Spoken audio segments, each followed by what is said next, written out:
Hey everyone, how's it going? It's Gunnison and welcome back to Spinning the Tires. We got a very exciting race ahead of us this weekend in Talladega in Alabama.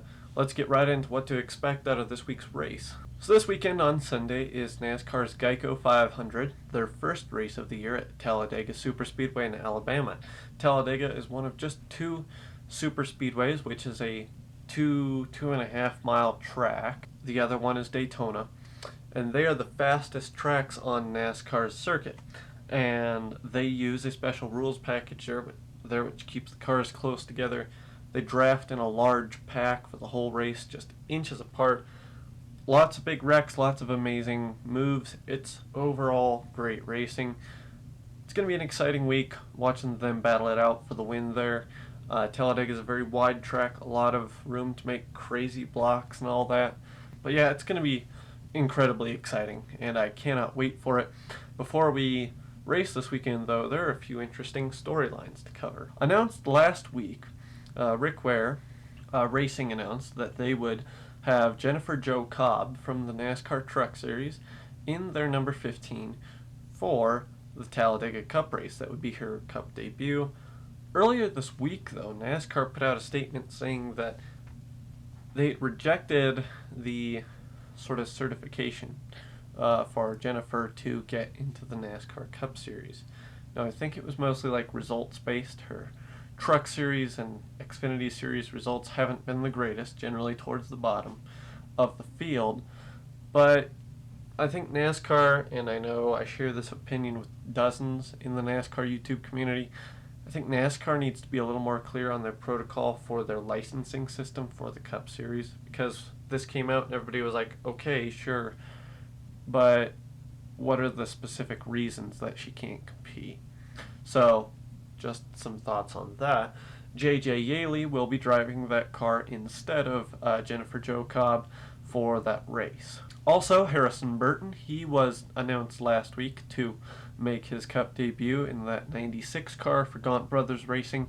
All is going as planned with that. He'll be proceeding to make his debut this weekend, and I think he has a real good shot at a good finish too, maybe even a win. How crazy would it be if he won in his first ever start in the Cup Series?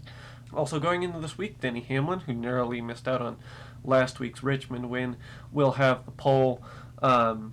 Pretty usual suspects in the top 10 to start the race. Expect the whole field to get a little more dicey and get some guys you wouldn't usually see up front.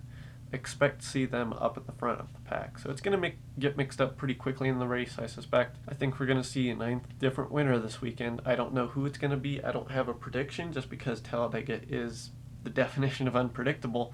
But I do think we're going to see a new winner. I think we might see someone get their first career NASCAR Cup Series win.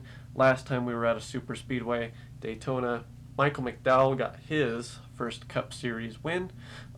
He's had a pretty solid season following that.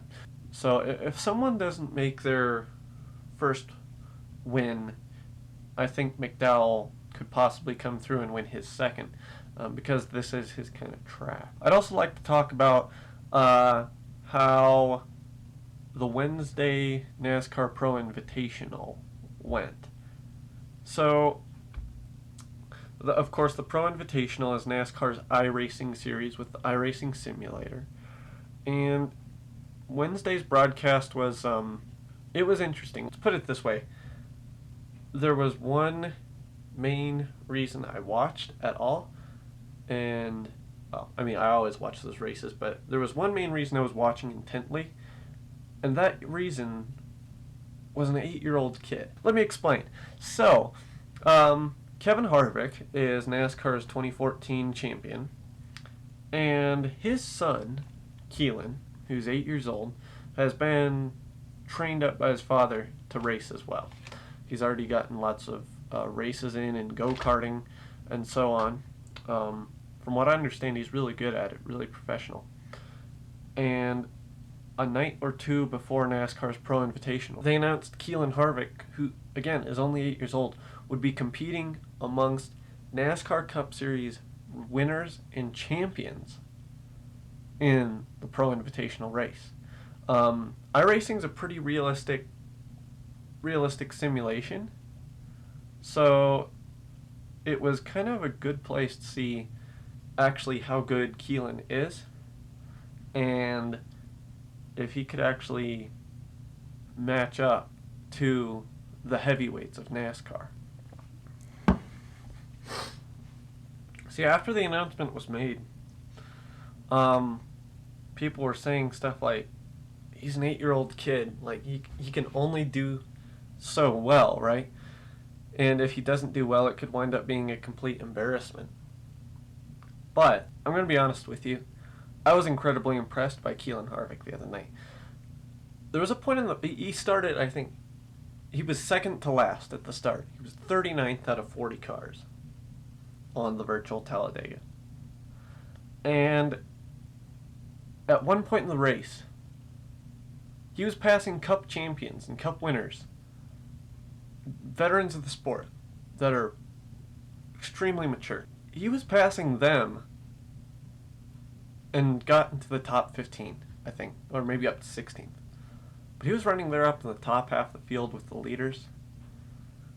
And I was incredibly impressed. Like, I think Kelan Harvick could be a future NASCAR star. Now, I'm not saying this just because he had a good run in the iRace.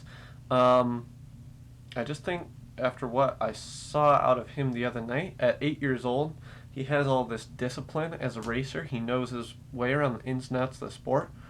I just think as he keeps growing and maturing, he's really going to be a force to be reckoned with on the racetrack.